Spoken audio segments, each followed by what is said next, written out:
सांगा ना येसू, आमचा दोष तरी काय?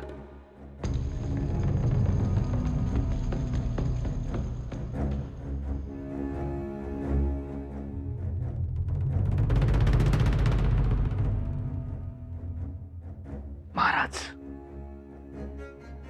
पुन्हा महाराज म्हणू नका.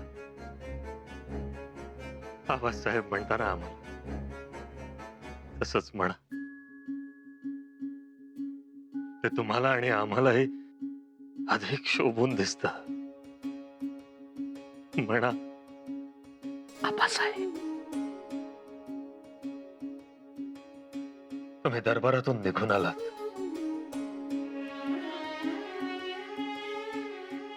खर तर ही कवड्यांची माळ तुमच्या गळ्यात आम्हाला दरबारातच घालायची होती, पण तुम्ही थांबला नाही.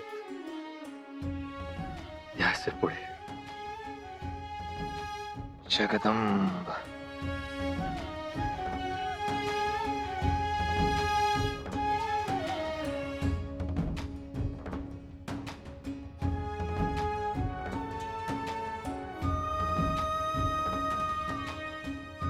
आबासाहेब, आज मुजरा नाही, नमस्कार नाही, पाया पडणं काही नाही. आमच्या छातीला येऊन फेडा. द्या मला आलिंगन. आबासाहेब,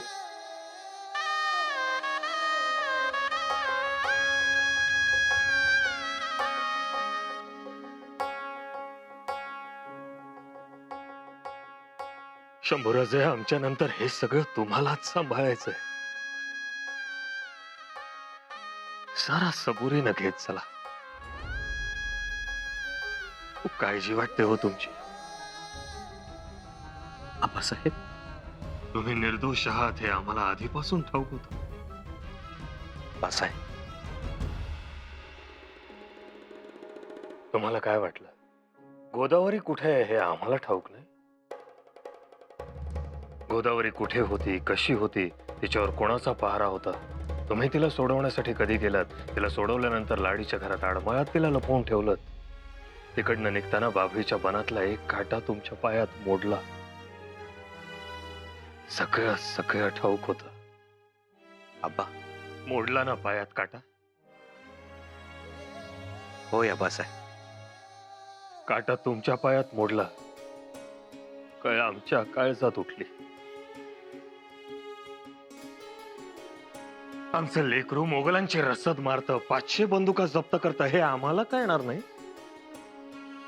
आम्हाला सगळं माहिती होतं. गोदावरीला जेव्हा पळवून नेली तेव्हा तुम्ही पराक्रम गाजवत होतात स्वराज्यासाठी. पण मग आबासाहेब, तरीही आमच्यावरच आरोप का? शंभूराजे, असे आरोप होणार, पुढेही होत राहणार. तुमच्या विरोधात हा एक केदारजी नाही तर असे असंख्य केदारजी उभे राहणार आहेत. त्याचं तुम्ही भान ठेवा. ते तुम्हाला धरणार. कोणत्या ना कोणत्या कारणानं तुमच्यावर आरोप होणारच. आमचे शत्रू वेगळे होते, तुमचे शत्रू वेगळे आहेत. आणि तुमच्या शत्रूला एक गोष्ट पक्की ठाऊक आहे की तुमच्या बुद्धीपुढे, तुमच्या पराक्रमापुढे त्यांचा टिकाव लागू शकणार नाही. आणि म्हणूनच ते तुमच्यावर छुपे हमले करतील. सावध असा.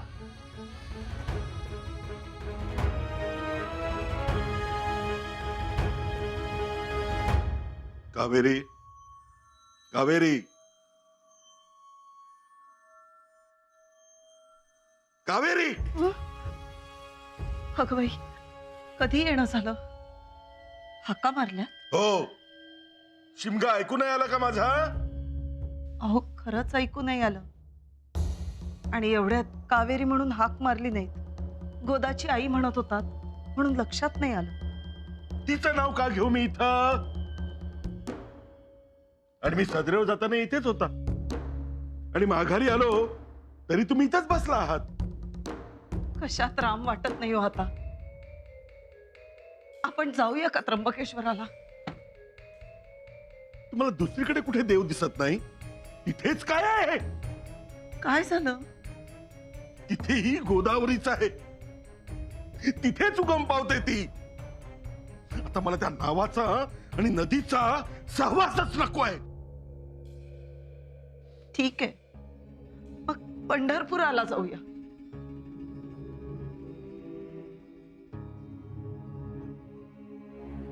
जायला तर पाहिजेच. पुण्य कमी पडले असेल कदाचित, म्हणून तर युवराजांसमोर हात टेकावे लागले. हात जोडते मी तुम्हाला. कशाला हा विषय घेताय आणि युवराजांना का दोष देताय? खर तर आपल्यामुळे त्यांना त्रास झाला. पोरीचा जीव वाचवला त्यांनी.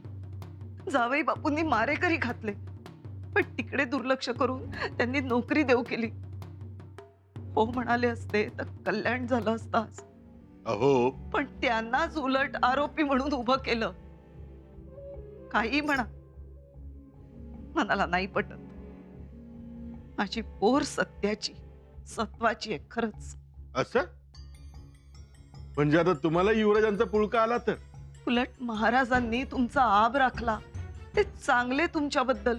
नाहीतर बडतर्फ केलं असतं तुम्हाला. काढून घेतली असती सुरनीसी.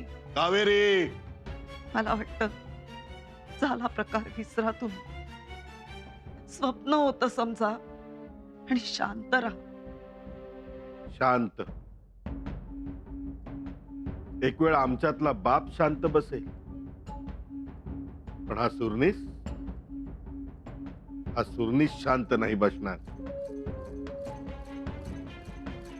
हे दुखणं खूप जुनं आहे.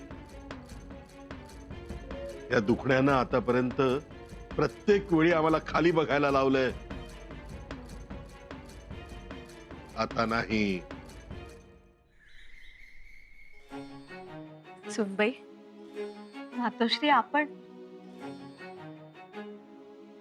सांगावा धाडला असता तर आम्हीच आलो असतो महाली. आहेत का युवराज? एवढ्यात बाहेर गेले. काही निरोप होता का? पाठवू त्यांना? काही नाही, असंच भेटावंसं वाटलं त्यांना. एवढा मनस्ताप झाला त्यांना, पण तरीही निवाडा झाल्यानंतर आले आम्हाला भेटायला. आम्हाला म्हणाले, मातोश्री, तुमचा शंभू बाळ तुम्ही म्हणता तसाच निर्मळ आहे. आणि म्हणाले, खा, उपवास सोडा. आम्हाला फळ खाऊ घातलं आणि गेले वाऱ्यासारखे. किती अवधान सांभाळतात. हो ना, महाराजांची भेट झाली ना? हो. काय झालं? तुम्ही होता ना तिथे? आम्ही होतो तिथे. आबासाहेबांनी सगळं समजून सांगितलं. खरं खोटं हे आरोप आळ का येतात, बदनामी का होते, त्यामागची कारणं. हा निवाडा दरबारातच का घेतला? एवढंच नाही मातोश्री, युवराज जेव्हा आबासाहेबांच्या महाली गेले तेव्हा त्यांनी दरवाजा का लावून घेतला याचाही उलगडा केलाय त्यांनी.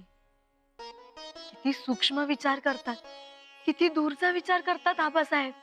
परंतु युवराजांना पटलंय ना ते?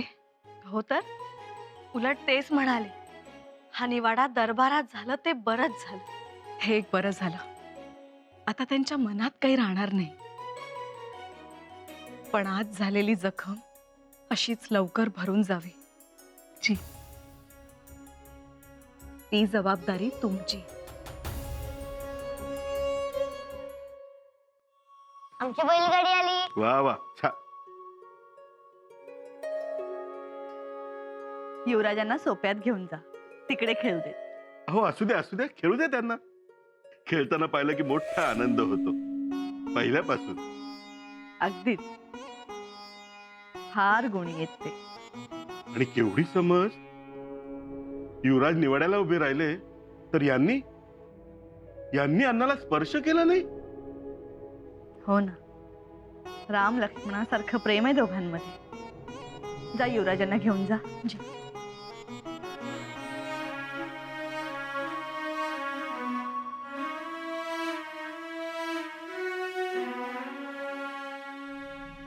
थोडी दुरुस्ती करू? जरूर. म्हणजे मला असं वाटतं, राम लक्ष्मण नाही, बलराम कृष्ण म्हणा. लक्ष्मण धाकटा, पण रामामुळे वनवास.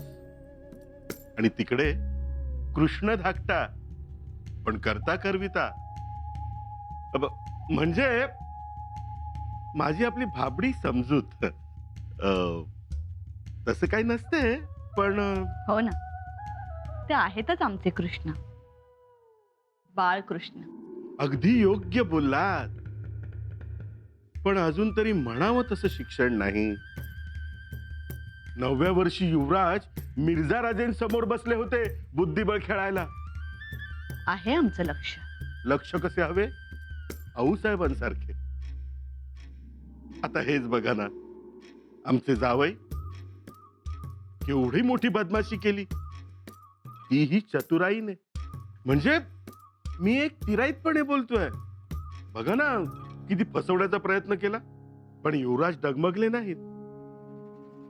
बुद्धी स्थिर ठेवली आणि बाहेर पडले. कशामुळे? शिक्षणामुळे. तसे व्हावेत आमचे धाकले धनी. होतील.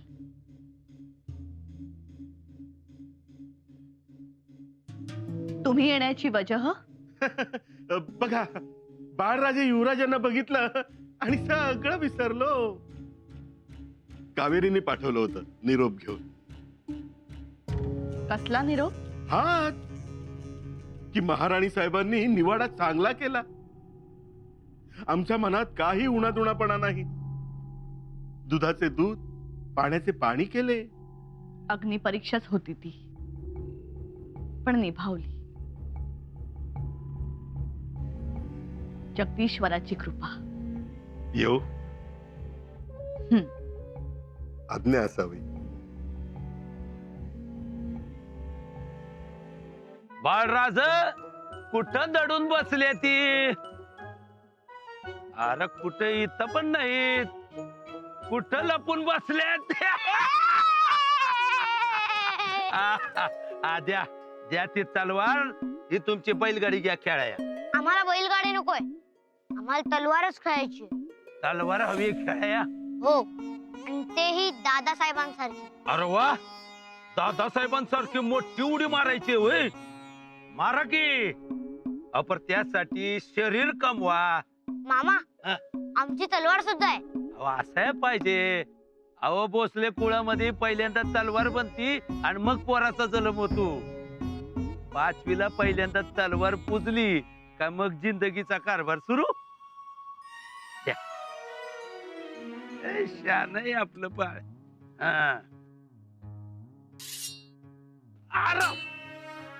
मडक अजून कच्चय, चाकावरच आहे. तयार व्हाया पाहिजे. कधी? राणी मुजरा राणी सरकार. एव्हाना हे तयार व्हायला पाहिजे होते. करू की. त्याला किती सही येळ लागतोय. असं म्हणून म्हणून बाळराजांकडे कोणाचंच लक्ष नाही. जो तो आपापल्या व्यापार. या वयाचे असताना शंभूराजे घोड्यावर मान ठोकायला शिकले होते. त्यांची गोष्टच वेगळी. ती मुळातच ईज. त्या इजला काय सांगायचं आपण लखलखाटाबद्दल. हेही तसेच आहे, लखलखणारे. छत्रपतींच्या रक्तामासाचे. हेही तसेच घडावे. अव घडणार का नाही घडणार? महाराजांनी नुसता घाम निरपून टाकला तरी 10 ईर तयार होत्यात. अव यांची कसली काळजी करताय? लढाया युद्ध यांच्या रक्तातच आहे. आता ही जबाबदारी तुमची. घेतली.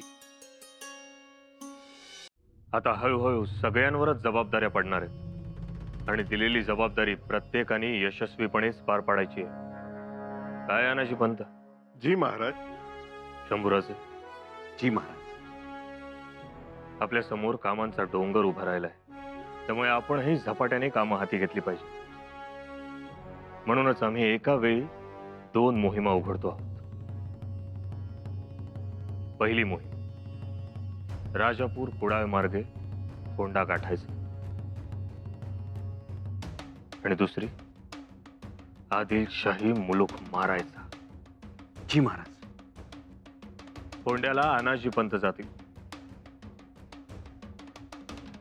आणि विजापूरचा मुलूक मारत अथनीपर्यंत अगदी शक्य झालं तर भागानगर पर्यंत शंभूराजे जातील.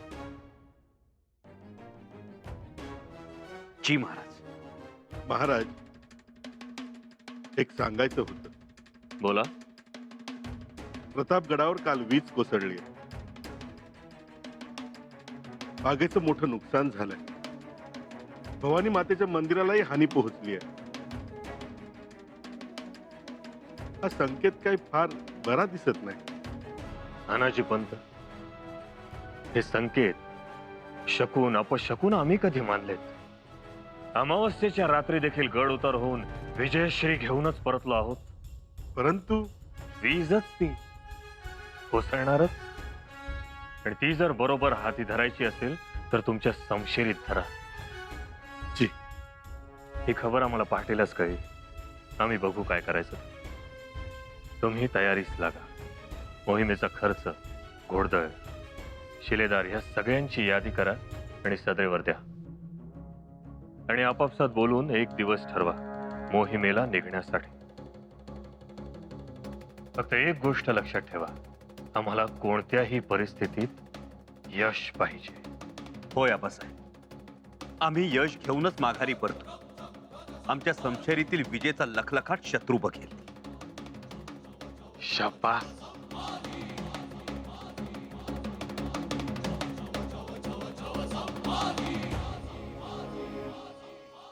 मोहिमेचे पक्के झाले ते एक बरेच झाले. मोहीम म्हटलं की पागेतलं आणि मनातलं घोडं फुरफुरतं. हो, आणि गडावरही एक वेगळा रंग चढतो. महाराजांचा एक आदेश येतो आणि सगळी मरगळ निघून जाते. हो ना? हो ना.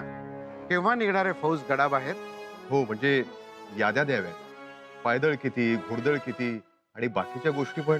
आमचं काही नाही. तुम्ही द्याल तो खर्च आणि द्याल तेवढी फौज आम्हाला पुरेशी. अनाजी पंत ज्येष्ठ आहे आणि मोहीमही तसं म्हटलं तर अवघड आहे. त्यांना जे हवं असेल ते द्या. एकदा त्यांची यादी आली की मग आम्ही यादी देऊ. सध्या पायथ्याशी 25,000ची फौज तयार आहे. म्हणूनच म्हणतो आहोत, आधी अनाजी पंतांच्या मागण्यांची पूर्तता करा. आमचं मागाहून पाहू. मला 15,000ची फौज लागेल.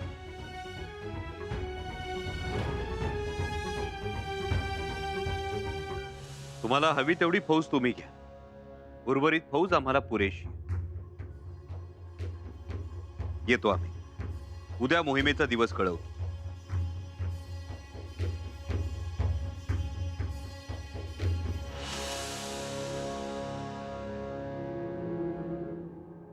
बघा केवढी दिलदारी.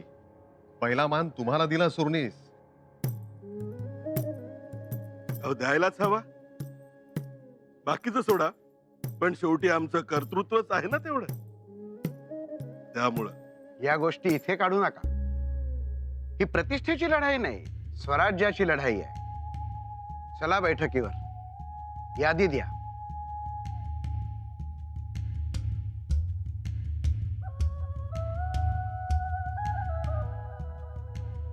इथून पुढे प्रतिष्ठेचीच लढाई असणार.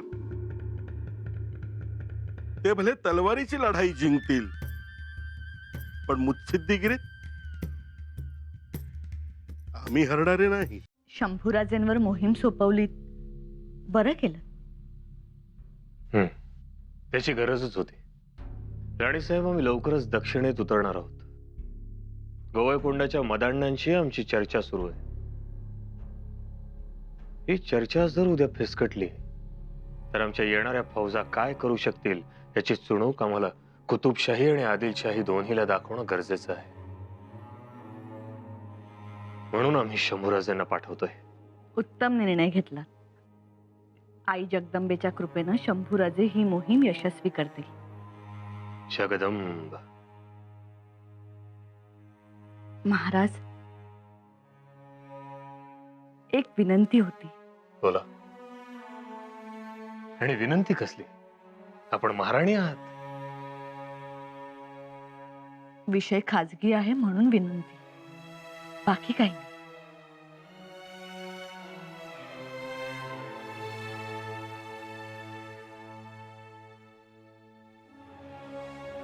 बोला.